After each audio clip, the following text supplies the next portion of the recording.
The kitchen is the room where most houseplants go to die quietly, and most plant content never explains why. It is not that kitchens lack light entirely or that they are unusually hostile environments in some dramatic sense. It is that kitchens are inconsistent in a way that most plants cannot adapt to: temperature that spikes during cooking and drops near the refrigerator, humidity that rises when you boil water and collapses under air conditioning, and light that gets blocked by cabinet overhangs, appliances, and the simple reality that a working kitchen is rarely arranged with a plant's light requirements in mind. The plants that survive this environment are not the ones being managed carefully. They are the ones that evolved in conditions similar enough to what the kitchen provides that the inconsistency does not register as stress. Pothos is the plant that belongs in every kitchen conversation, first because it came from the forest floors of Southeast Asia, where filtered light through dense canopy and weeks between meaningful rainfall were not stressful conditions but home conditions. What a kitchen provides in terms of irregular light and irregular watering is approximately what a healthy pothos grew through for millions of years before someone put it in a hanging basket. It trails from shelves, climbs toward light, and produces new growth even when the person responsible for it forgets it exists for 3 weeks at a time. ZZ plant stores water and nutrients in thick underground rhizomes that function as reserves during the periods of neglect that kitchen life reliably produces.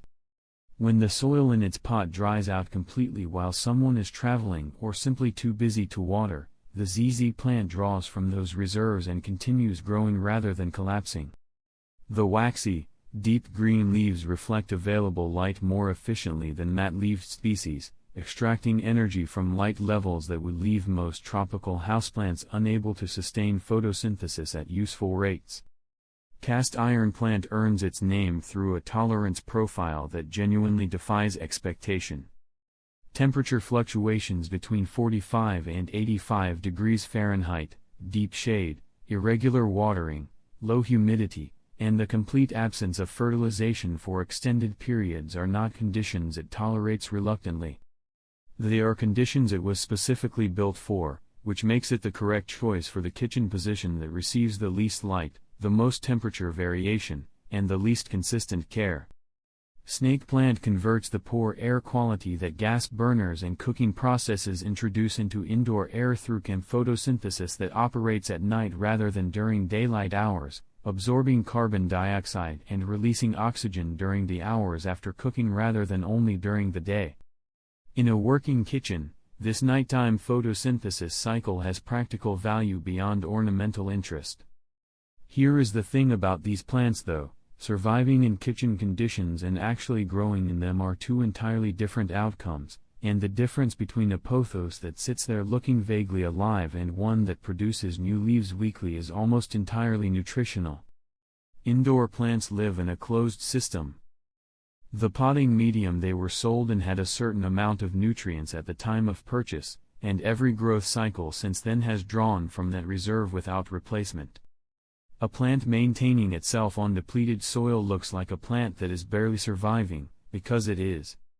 Something like Miracle-Gro water-soluble all-purpose plant food, added at half strength every 3 weeks or so, completely changes this dynamic because it gives the root system immediately available nutrition rather than waiting for soil biology to slowly release whatever is left in the medium.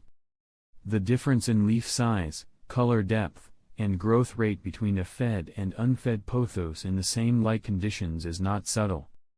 If you are going to keep these plants in your kitchen, which is genuinely the easiest thing you can do for indoor greenery, feeding them consistently is what determines whether your kitchen looks like it has thriving plants or plants that are just hanging on. The link is in the description. Heartleaf philodendron, Chinese evergreen, spider plant, peace lily, and aloe vera complete the 10 with the same combination of low light adaptability and nutritional responsiveness that defines a kitchen-worthy houseplant collection. Subscribe to Hydro Haven.